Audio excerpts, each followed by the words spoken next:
So great to see you again. Zach Dunn is the director and producer of globalveteranstories.com, and he joins me today. Zach, how are you? I'm fantastic, Anna. Thank you so much again for having me on the show. Excited to be here.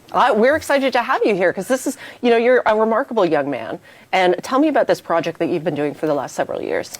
Yeah, so basically it's all started in about 2021. I recently found out that my granddad, John Lionel Williams, served in World War II. He was in the British Airborne from 1939 all the way up to 1945. And I found his medals at my aunt's house, which I have here today. And it sort of inspired me to go around and see if there's any surviving World War II veterans in my community. And for the last 4 years, that's basically what I've been doing. Traveling, interviewing World War II, Korean War, and Vietnam War veterans, sitting down with them, filming their stories, and then donating all the footage to schools, museums, and different non-for-profits, as well as posting on social media so kids and people can learn about these veteran stories and this important history. It is really important history, and let's make sure that people understand this is your passion project. You're not being paid to do this, right? Absolutely. You're working on donations. Something I'm just basically doing on my weekends and any off time that I have, and it's really a big passion project. I think these veterans deserve the world, the quiet generation, the greatest generation, whatever you want to kind of call them. A lot of the stories have been forgotten over the last couple of years, and I'm trying to do my part educating the next generation and sharing them. And since 2021, I've interviewed over 120 Incredible. World War II, Korean War, and Vietnam War veterans, not only from Canada, but from 16 different countries. Remarkable. Absolutely remarkable. So you just got back from Calgary. Tell me about that. An amazing journey. Partnered with Valor Canada, a non-for-profit out in Calgary, and was able to interview 6 World War II and 1 Canadian Vietnam War veteran out there. So again, 3 veterans that served on D-Day, 2 in the Navy, and 1 was part of the Winnipeg Rifles, who was one of the first men to land on Juno Beach.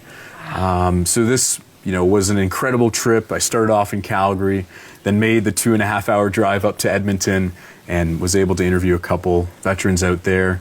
There's a World War II veteran by the name of Lloyd Brown who served in Italy, and he actually lost his arm. So he's 102 and ended up losing his arm in Italy and is still going strong at 102 years old. So this trip was incredible. And again, to donate all the footage to Valor Canada and with the schools and museums I work with, it was just a great experience. That's fantastic. What do you have coming up? A lot of different things, actually. From Toronto, so I do a lot of my interviews in the Toronto area and in Ontario, but I do actually a lot of Zoom interviews from veterans all over the world.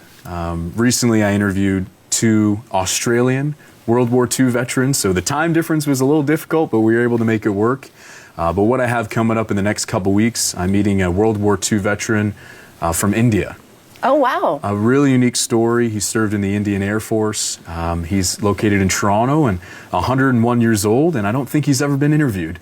No. So this is something I'm really excited to do, and I'm going with a history teacher friend of mine, and we're both going to interview him and, again, share the stories with his students. Wow. Yeah. Do you find that this is the first time that a lot of these veterans have been spoken to about their to tell their experience and share it? Absolutely. I think one of the biggest stories and that kind of stood out this year was Jack C. Thomas. A very, very humble man, Canadian World War II veteran that just turned 102 in June. Remarkable. And his grandson, long story short, reached out to me on TikTok by seeing some of my videos and said, "Do you want to interview my granddad, my grandfather?" And I said, "Absolutely." Yeah. Sat down with him, and he's never been interviewed. This story was very, very emotional, and one of my personal favorites to share with people who are interested. RCAF, joined up at 18, Battle of Arnhem, D-Day, and got shot down and spent 8 months as a prisoner of war. Oh, my. And then came home and grew up on a farm and had a very quiet and peaceful life, but again, 101 years old and never shared a story. So Wow. I'm trying to seek out veterans who can open up about their time in the service and share them with as many people as I can. Well, absolutely. And I think one of the things that you're doing that's really interesting is exactly that. You're taking that, what might have just been sort of passed down oral history or, maybe with photographs or whatever in the family. Now those stories are being told to the wider audience, and it's remarkable what you're doing. Oh, thank you. And I appreciate that. And I think social media and technology is really an important tool. Yeah. Posting this on TikTok and Facebook and YouTube and just getting people talking about their maybe their family history or opening up veterans to share their stories. I think these are so important, again, from the younger generation to learn about. Yeah. And even some of the family members, when I interview their grandfathers, whatever it is, they said, oh, I didn't know that.